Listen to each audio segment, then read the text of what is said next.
हम ये चोरी नहीं होने देंगे और हम बिल का विरोध करते हैं। वोट देने के जो उनकी संवैधानिक अधिकार है भी जा सकते हैं। वही तो पूछ रहे। एक सेकंड मैं अध्यक्ष जी जो बोले हैं वो ध्यान से सुना हूं। उन्होंने 72 के बाहर जाने का नहीं कहा है। उन्होंने कहा कि माननीय सदस्य मनीष तिवारी ने 72 का हवाला देकर जो विचार व्यक्त किए हैं और जो विरोध किया है, इस पर सदन का कोई भी सदस्य अपने विचार रख सकता है।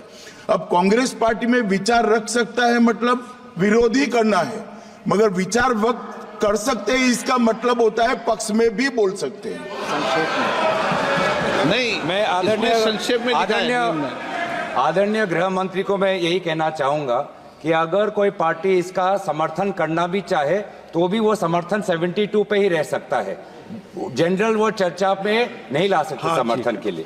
मैं सर ये दो जो कानून है, constitutional amendment 129 constitutional amendment act और the bill to further amend government of union territories act 63, national capital territories 91, Jammu Kashmir reorganisation act 2019, ये दोनों कानून संविधान और नागरिकों के वोट देने के जो उनकी संवैधानिक अधिकार है उस पर आक्रमण है और इसका हम पुरजोर विरोध करते हैं। विरोध का आधार ये है कि इस सबसे पहले 82(5) में चुनाव आयोग को जो यहाँ पे ताकत दी गई है कि चुनाव आयोग आज राष्ट्रपति को अपना एक निर्णय दे सकते हैं कि कब निर्वाचन हो सकता है।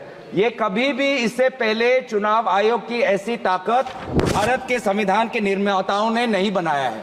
चुनाव आयोग की क्या सीमाएं हैं वो आर्टिकल 324 में है, जहां पर इलेक्शन कमीशन को बस कैसे सुपरवाइज करना चाहिए, कंट्रोल करना चाहिए, इलेक्शन रोल कैसे बनाना चाहिए, वहीं तक ही चुनाव आयोग की क्षमताओं का सीमा बनाया है। लेकिन इस संविधान ने चुनाव आयोग को असंवैधानिक गैर कानूनी ताकत दी है। राष्ट्रपति अगर कोई परामर्श लेते हैं तो सिर्फ काउंसिल ऑफ मिनिस्टर से परामर्श लेते हैं, वो कभी भी वो चुनाव आयोग से परामर्श नहीं लेते हैं। ये एक गैर संवैधानिक इन्होंने एक ढांचा बनाया है। राष्ट्रपति जी अगर काउंसिल ऑफ मिनिस्टर्स की एडवाइस लेते हैं 74 जो article 74 of constitution of India में है, या वो article 356 of constitution of India, वो सिर्फ गवर्नर के रिकमेंडेशन पे ले सकते हैं। 356 गवर्नर के रिकमेंडेशन पे या 74 के अनुसार काउंसिल ऑफ मिनिस्टर्स के रिकमेंडेशन में। ये पहली बार ये एक ऐसा कानून लाए हैं कि राष्ट्रपति अब चुनाव आयोग के भी रिकमेंडेशन पर एक निर्णय ले सकते हैं। ये पूरी तरीके से इसका विरोध करते हैं। चुनाव आयोग में किस प्रकार से कमिश्नर्स नियुक्त होते हैं, नहीं होते, सुप्रीम कोर्ट की भूमिका रहती है, हटाई जाती है, उस पर हम बाद में चर्चा करेंगे। दूसरी बात यह है कि संविधान के बेसिक स्ट्रक्चर में एग्जीक्यूटिव, लेजिस्लेटिव और जुडिशरी के बीच में संतुलन हो, उसका भी विवरण है। आज इस बिल के द्वारा आदरणीय राष्ट्रपति जी को ज्यादा शक्ति दिया गया है कि वो अपने सुपरिंटेंडेंट से एक नए 82A के द्वारा अब वो विधानसभाओं को भंग कर सकती है। ये एक्सेसिव पावर इस बिल में चुनाव आयोग को भी दिया गया है और राष्ट्रपति जी को भी दिया गया है। और यहाँ पे जो मुद्दा उठाया है कि चुनाव आयोग का ये जो खर्च है कम करना चाहते हैं, चुनाव आयोग के खुद उन्होंने कबूल किया है कि 2014 की चुनाव आयोग में कितना पैसा खर्च हुआ, लगभग 3700 करोड़। ये 3700 करोड़ के लिए ऐसा एक गैर संवैधानिक कानून ये लाए हैं, ये पूरी तरीके से ये तथ्य के खिलाफ है।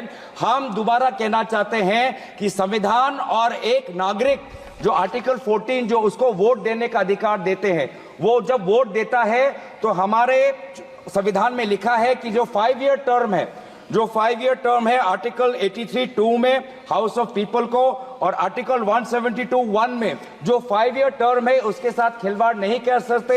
ये एक गलत नीति आयोग के रिपोर्ट के आधार पर ये कहना चाहते हैं कि 5 ईयर टर्म अनिवार्य नहीं है। 5 ईयर टर्म अनिवार्य है, ये नीति आयोग के रिपोर्ट में नहीं जाए। नीति आयोग कोई संवैधानिक कोई बॉडी नहीं है जो इस प्रकार का ये परामर्श दे पाए। तो इसीलिए मैं बस इतना ही कहना चाहूंगा कि कि ये दोबारा अगर इनको लगता है कि प्रधानमंत्री मोदी जी पर के प्रचार से ये पूरे ये भारत के चुनाव को छीनेंगे, तो हम ये चोरी नहीं होने देंगे और हम बिल का विरोध करते हैं। इस बिल को जेपीसी में भेजा जाए।